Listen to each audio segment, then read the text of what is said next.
자,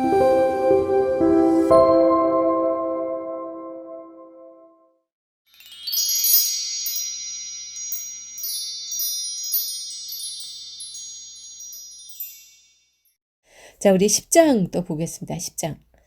암나기를 찾으러 왔다가 사무엘에게 기름 부음을 받은 그 사울에게 사무엘이 뭘 얘기해 줬어요? 3가지 일이 있을 거라고 예언을 하고 그 일이 성취되는 이야기를 지금 기록하고 있습니다. 그 3가지 예언이 뭐였어요? 사무엘이 3가지 예언을 하는데 첫 번째는 라헬의 묘실 곁에서 암나기를 찾게 될 것이라고 얘기를 해요. 그 다음 2번째는 다볼 상수리 나무에 이르면 3사람을 만나게 될 건데 먹을거리를 받게 될 거래요. 그게 이제 2절 4절에서 기록되고 있죠. 그 다음 3번째가 하나님의 산에 이르면 선지자의 무리가 산당에서부터 비파와 소고와 저와 수금을 앞세우고 예언함에 내려오는 것을 만날 것이라고 얘기를 합니다. 그때 사울에게 하나님의 영이 크게 임하여 3사람이 될 것이라고 5절에서 7절에서 말씀을 해주고 있습니다. 이런 징조를 통해서 사울은 하나님의 함께 하심을 확신하게 됩니다. 그러니까 사울도 그렇지 않겠어요? 인간의 생각으로 그런 얘기를 들었을 때 갑자기 놀래고 부담이 되고 하지만 내가 나를 잘 아는데 내가 어떻게 하나님의 일을 할 수 있지? 얼마나 두렵고 떨리기도 하고 그리고 설레이기도 하지만 자기가 하나님과 함께 한다는 그 증거를 그리고 저 사람이 진짜 내게 한 말이 사실이라는 걸 내가 어떻게 믿지? 이런 생각이 있지 않았겠어요?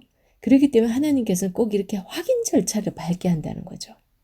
그래서 하나님께서는 사무엘에게 그런 확신을 주기 위해서 이런 3가지 이야기를 해주는 거예요. 3세판 우리도 얘기했듯이 3가지 확실하잖아요. 한 가지만 뭐 우연히 일어났다고 생각할 수도 있기 때문에 특히나 또 이런 걸 보면요. 첫 번째가 얘기해 준 게 라헬 묘실 곁에서 암나기를 찾게 될 것이다. 이 라헬의 묘실이라면 그 당시 누구나 알지 않았겠어요? 이스라엘 백성들이 라헬이 누군지 알잖아요. 야곱이 가장 사랑했던. 그래서 길을 가는 중에 베냐민을 낳고 죽죠. 그래서 확실히 누구나 알 수 있는 그곳에서 그것도 암나기를 찾게 될 것이라는 이 말을 통해서 딱 우리가 추측할 수 있는 게 뭐예요? 분명히 이 기스 아버지 그러니까 사울의 아버지가 암나기를 잃어버린 것이 이것도 하나님의 섭리라는 생각이 들어요. 그죠? 그가 아니었으면 지금 또 이렇게 나오는 것도 물론 뭐 다른 일로도 만날 수는 있겠지만 뭔가 하나님께서 거리를 만들어 가지고 그 거리로 인해 가지고 또 이제 사람들이 이렇게 움직이게 되고 뭔가 생각하게 되고 이런 일들이 발생하게 되는 거죠. 그래서 암나기를 찾게 될 것이다. 이것도 딱 하나님께서 잃어버리게 하시고 또 그걸 찾아 나왔는데 또 이렇게 해서 사무엘을 만나게 되고 결국은 또 찾게 합니다. 그죠? 하나님 뜻 가운데 있었던 일이라면. 그래서 이런 거 보면 우리가 때로는 뭔가 굉장히 이건 또 무슨 뜻이지? 무슨 일이 안 좋은 일이 있을 때도 꼭 하나님의 뜻하심이 있을 거라는 그런 생각을 우리는 하면서 너무 힘들어하거나 너무 괴로워할 필요는 없을 거란 생각이 듭니다. 그 다음에 이제 9절에서 10절을 제가 한번 읽어보도록 하겠습니다. 그가 사무엘에게서 떠나려고 몸을 돌이킬 때에 하나님이 새 마음을 주셨고 그날 그 징조도 다 응하니라. 그 징조 3가지 다 응했다는 거죠. 그들이 산에 이를 때에 선지자의 무리가 그를 영접하고 하나님의 영이 사울에게 크게 임함으로 그가 그들 중에서 예언을 하니 전에 사울을 알던 모든 사람들이 사울이 선지자들과 함께 예언함을 보고 서로 이르되 기스의 아들에게 무슨 일이 일어났느냐? 사울도 선지자들 중에 있느냐? 그러니까 이렇게 이제 사람들에게 서서히 조금씩 알려지기 시작하는 거예요. 지금 이제 하나님의 선지자들은 특별히 이제 또 옷도 달리 입고 다녔을 것 같아요. 사람들이 보면 알 수가 있는 거죠. 딱 누구나 알 수 있는 그런 사람들이 그들이 예언할 때 당신에게도 하나님의 영이 임할 거다. 그걸로써 이제 하나님의 영이 임한다는 그 사실은요, 사실은 새 사람이 되는 거예요. 그런데 이 사울은 완전하게 변한 새 사람이 되지는 않아요. 잠깐 하나님께 쓰임 받고 기회를 주시죠, 하나님께서. 왜냐하면 그랬기 때문에 바로 이제 하나님께서 이 사울에게 왕이 되려고 하면 사람들한테 인정을 받아야 될 거 아니에요. 그렇잖아도 사울은 지금 자기가 베냐민 지파 사람인데 사람들이 나를 왕으로 인정해 줄라나? 이런 막 조마조마한 이런 작아지는 이런 마음이 있잖아요.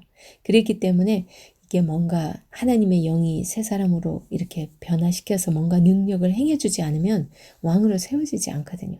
어쨌거나 하나님은 약속이 신실하신 분이기 때문에 일단 그래 알았다 그러면 해주겠다고 했으면은 하나님은 하시는 거죠.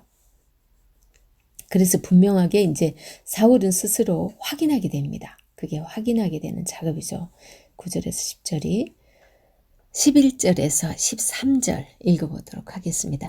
전에 사울을 알던 모든 사람들이 사울이 선지자들과 함께 예언함을 보고 서로 이르되 기스의 아들에게 무슨 일이 일어났느냐? 사울도 선지자들 중에 있느냐? 하고 그곳에 어떤 사람은 말하여 이르되 그들의 아버지가 누구냐 한지라. 그러므로 속담이 되어 이르되 사울도 선지자들 중에 있느냐 하더라. 사울이 예언하기를 마치고 산당으로 가니라. 지금 여기 13절에 사울이 예언을 마친 후 산당으로 올라간 이 일을 이 사울이 그런 예언을 하고 나서 자기가 제일 먼저 이때는 산당에서 예배를 드리고 있었거든요. 하나님께 기도하는 그런 일을 하고 있었거든요. 그래서 이 솔로몬도 성전 짓기까지 지금 성전이 없잖아요. 그죠? 그 산당에서 하나님께 제사를 드렸다라는 그런 표현이 있죠. 그래서 산당으로 올라갔다는 것은 기도하고 하나님께 이제 예배하는 그런 사람이 된 그 모습을 보여주고 있습니다. 하지만 이 사울의 이 변화는 오늘날의 그 그리스도의 중생 그런 것과는 좀 다른 그런 것이라고 주석에서도 표현을 하고 있습니다. 그리고 17절부터 이제 사무엘이 이스라엘 백성들을 다 모으고 사울을 이스라엘의 초대 왕으로 세웁니다. 왜냐하면 그때 분명히 왕으로 세워진다고 했고 그렇게 했지만 사실은 그 사실을 사울도 자기 집에 가서 말 안 하고 크게 공포하진 않았어요. 왜냐하면 어설프게 얘기했다가는 또 반대하는 사람들이 생기죠. 왜냐하면 12지파 중에 가장 작은 지파 사람을 왕으로 세운다고? 우리가 다 멸하려고 했던 그 엉망이었던 베냐민 지파 사람을? 이렇게 사람들이 생각하지 않겠어요? 그래서 굉장히 하나님께서도 사울이 나름대로 인정할 수 있는 그런 기회들을 나름 만듭니다. 본격적으로 완전히 이스라엘 백성들이 그 사울을 다 인정하게 된 것은 11장에서 나오는데 어쨌거나 이제 11장에서 이제 왕으로서 자기가 전쟁을 이끌고 옛날에는 왕이 이렇게 앞장섰어요. 요즘은 왕은 뒷전에 있고 뭐 군대들만 보내고 하지만 왕이 앞장섰기 때문에 이제 그런 일을 마련해 가기 위해서는 사람들 앞에서 사무엘이 일단 사울을 왕으로 기름 붓는 그런 일이 있어야 돼요.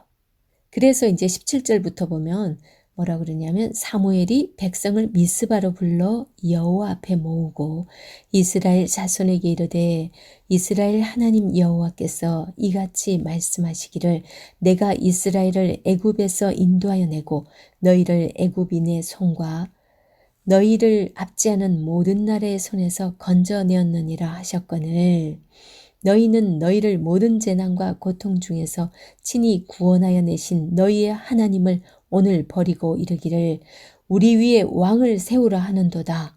그런즉 이제 너희의 지파대로 1000명씩 여호와 앞에 나오라고 하고 사무엘이 이에 이스라엘 모든 지파를 가까이 오게 하였더니 베냐민 지파가 뽑혔고 베냐민 지파를 그들의 가족별로 가까이 오게 하였더니 마드리의 가족이 뽑혔고 그 중에서 기스의 아들 사울이 뽑혔으나 그를 찾아도 찾지 못한지라. 이제 사람들 앞에서 사실 뽑는 그런 일이 있어요. 그렇게 뽑았는데 그 공식적으로 왜 하나님께서는 항상 이렇게 이것도 뽑은 것도 제비뽑기로 뽑았을 것 같아요. 그래야 인정하고 그게 하나님 방법으로 해오던 걸 알기 때문에 그냥 뽑았다라는 표현을 하는데 제비뽑기라는 표현은 없어요. 어쨌든 이렇게 뽑았다는 것은 뭔가 이렇게 다 써놓고 그 중에 골라서 뽑아야 되잖아요. 그래서 이게 하나님께서 이제 사울을 통해서 모든 백성을 이제 불러가지고 이렇게 하라고 해서 그렇게 확실히 이제 사울이 뽑힙니다. 하나님께서 세우셨기 때문에. 그런데 사울이 숨어버려요. 그런데 백성들이 그 사울을 데리고 오죠. 그랬을 때 그를 보고서 백성들이 그 외모를 보고 굉장히 흡족해합니다. 인품이 아닌 외모를 보고. 이 백성들의 마음이 어떤 상태인지 알겠죠? 그런데 27절에 보면요. 어떤 불량배가 이 사람이 어떻게 우리를 구원하겠느냐 하고 멸시하면서 그에게 예물을 드리지 않았다고 이렇게 나옵니다. 하지만 이 사울은 잠잠하였더라. 그러면서 이제 10장 마지막이 이렇게 마감되고 있는데요. 지금 이 모습이 무엇을 대변하고 있냐면 사울이 베냐민 지파잖아요. 그러니까 봤을 때 아유 참 진짜 가짠다 이거죠. 어떻게 그렇게 작은 지파 그것도 그냥 완전 엉망이라 가지고 우리가 다 없애버리려고 했던 그 베냐민 지파에서 우리의 왕이 된다고? 그런 것을 대변해주고 있는 거예요. 이 27절의 한 절이. 그러면서 정말 인간적으로 생각을 했을 때 다른 외모로 봤을 때는 자기들이 흡족했지만 하지만은 이런 출신 성분으로 봤을 때 안 돼. 그건 도대체 아니야. 그래도 그런 사람이 될 수는 없잖아. 이러니 이제 이미 왕으로 얘기를 하고 있는데도 불구하고 지금 그렇게 불만을 갖는 사람이 있었다라는 것은 지금 이제 온전한 왕으로서 행사하기가 아주 힘든 상황이에요. 그런데 중요한 건요.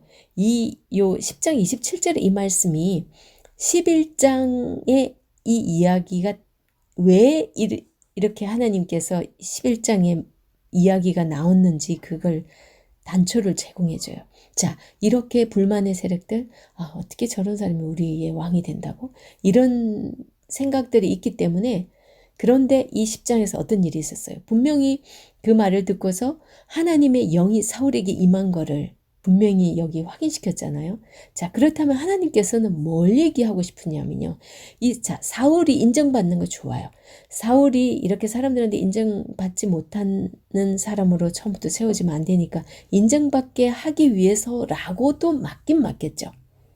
그런데 이 11장이 나오게 된 것은 하나님의 영이 임한 사람이라면 이렇게 불만을 갖고 있는 우리가 볼 때는 도대체 조건이 안 될 것 같은 그런 사람이라 할지라도 하나님의 영이 임했으면 이런 일이 일어나서 그들도 인정할 수밖에 없게 되는 그런 상황을 이 11장에서 보여주고 있어요. 11장에 무슨 일이 일어났나요? 11장에 보면 암몬 사람 나하스가 올라와서 길르앗 야베스에 맞서 진침해 야베스 모든 사람들이 나하스에게 이르되 우리와 언약하자. 그리하면 우리가 너를 섬기리라 하니. 길르앗 야베스는 가나안 땅에서도 그 동편 땅이에요. 거기. 루벤 지파, 므낫세 지파 반하고 갓 지파하고 두 지파 반이 거기서 거하게 되잖아요. 목초지가 좋다고 자기들은 거기에 그때 집을 지어놓고 이제 서편 쪽에 이제 싸울 때만 이제 자기네들 함께 하겠다라고 하면서 그 허락을 받잖아요. 모세한테. 그렇게 해서 차지했던 그 땅, 그 대신 이제 여기가 굉장히 다른 외적의 침입을 참 많이 받아요. 지금 그래서 암몬 사람 나와서 이것도 이제 암몬이 이제 쳐들어온 거죠. 이들이 와가지고 지금 진을 치고서 이러고 있으니까 이제 길르앗 야베스 사람들이 우리하고 언약하자. 그러니까 이 암몬 사람들이 내가 너희 오른 눈을 다 빼야 너희와 언약하리라. 내가 온 이스라엘을 이같이 모욕하리라. 도대체가 이건 말도 안 되는 일이잖아요. 그래서 3절 야베스 장로들이 그에게 이르되 우리에게 이레 동안 말미를 주어 우리가 이스라엘 온 지역에 전령들을 보내게 하라. 만일 우리를 구원할 자가 없으면 네게 나아가리라 하니라. 이 야베스의 장로들이 그야말로 시간을 버는 거죠. 그리고 이제 큰일 났다고. 만약에 힘이 있었다면, 그들을 칠 능력이 있었다면 당장 쳤겠죠. 아니, 저것들이 어떻게 우리를 이렇게 대할 수 있어. 그렇게 했을 텐데 지금 시간을 벌어서 어떻게 할지 지금 궁리하는 거야. 그렇게 해서 이제 이에 전령들이 사울이 사는 기브아에 이르러 이 말을 백성에게 전하매 모든 백성이 소리를 높여 울더니 마침 사울이 밭에서 소를 몰고 오다가 이르되 백성이 무슨 일로 오느냐 하니 그들이 야베스 사람의 말을 전하니라. 그 말을 듣고 사울이 어떻게 하냐면요. 하나님의 영에게 크게 감동되매 그의 노가 크게 일어나. 우리가 이 11장의 이 부분을요. 우리는 굉장히 어떤 눈으로 바라봐야 되냐면 11장과 12장은요. 단순히 그냥 사사시대에서 왕정시대가 세워지는구나. 그런 세대 교체가 일어나고 지도자 교체가 일어나는구나. 그런 걸로만 볼 게 아니라 또 옛 체제에서 새로운 체제로 뭔가 옮겨가는구나. 그 정도가 아니라 자, 하나님께서 새로 세워가는 그러면 왕정 체제라는 것은 하나님이 허락할 때는 하나님께서 그 왕에게 기름을 붓고 그 왕에게 하나님의 영에 충만하게 하여서 능력을 주어서 그 왕을 통해서 하나님께서 이기게 하시고 다스리게 하고 그렇게 해 나간다는 것을 이 맛보기를 보여주고 있는 그런 과정이에요. 그걸 우린 잘 알아야 됩니다. 그래서 분명히 하나님께서 이 사울에게 기회를 준 거죠. 어차피 기름 부어 세웠으니까 하나님께서 책임지고 그에게 영이 임해가지고 분명히 그렇게 지금 얘기하고 있잖아요. 그죠? 6절이 사울이 이 말을 들을 때에 하나님의 영에 크게 감동되며 그의 노가 크게 일어나 한 겨리의 소를 잡아 각을 뜨고 전령들의 손으로 그것을 이스라엘 모든 지역에 두루 보내어 이르되 누구든지 나와서 사울과 사무엘을 따르지 아니하면 그의 소들도 이와 같이 하리라 하였더니 이거 꼭 굉장히 많이 듣던 말 같아요. 그죠? 자기네들 그것 때문에 자기네들이 그 사사시대에 잘못한 것 때문에 레위인이 첩을 이렇게 각을 떠서 보낸 거하고 똑같아요. 지금. 그렇다면 만약에 아무도 각 지파들이 나오지 않으면 이 소처럼 각을 뜨겠다고 이렇게 지금 선포를 해서 나가는 거예요. 그랬더니 여호와의 두려움이 백성에게 임하매 이거는 이제 하나님께서 그들에게 그 말에 위엄을 주신 거예요. 그러니까 그들이 한 사람같이 나온지라. 사울이 벳색에서 그들의 수를 세어보니 8절입니다. 이스라엘 자손이 30만 명이요 유다 사람이 3만 명이었더라. 33만 명이 이제 지금 모아진 거예요. 군인들이. 무리가 와 있는 전령들에게 이르되 너희는 길랏 야베스 사람에게 이같이 이르기를 내일 해가 더울 때에 너희가 구원을 받으리라 하라. 전령들이 돌아가 야베스 사람들에게 전하며 그들이 기뻐하니라. 그래서 이제 전쟁을 치르게 됩니다. 그죠? 사울이 백성을 3대로 나눠 가지고 새벽에 적진 한가운데로 들어가서 날이 더울 때 암몬 사람들을 치는데 남은 자가 다 흩어져서 둘도 함께한 자가 없었더라. 완전 완패를 한 거죠. 이 보기 좋게 이제 사울이 완전한 지도력을 확 발휘를 했고 이제 사람들한테 인정받는 그런 일들이 일어납니다.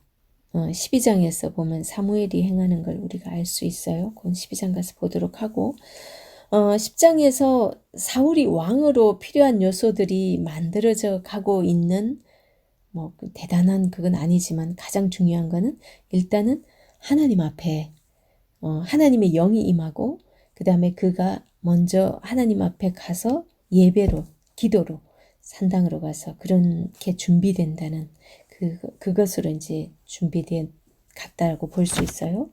그래서 이제 인정을 받아야 되겠기에 하나님께서 인정을 받되 그것이 하나님의 영이 임해서 하나님께서 하신다는 거 철저하게 11장 이 초반부터 보여주고 있습니다. 그래서 사울을 세워갑니다. 그래서 이제 이런 증거들로 인해서 이스라엘 백성들이 저 사람에게 하나님의 영이 임한 거 보니까 확실히 우리 맡겨도 되겠다. 이런 인정을 하게 되는 거죠. 11장 12절에서 15절에 여기에 보면 사무엘이 이제 길갈에서 사울을 왕으로 세웁니다. 그리고 사울을 왕으로 세울 때 이 14절 15절 제가 읽어볼게요. 사무엘이 백성에게 이르되 오라 우리가 길갈로 가서 나라를 새롭게 하자.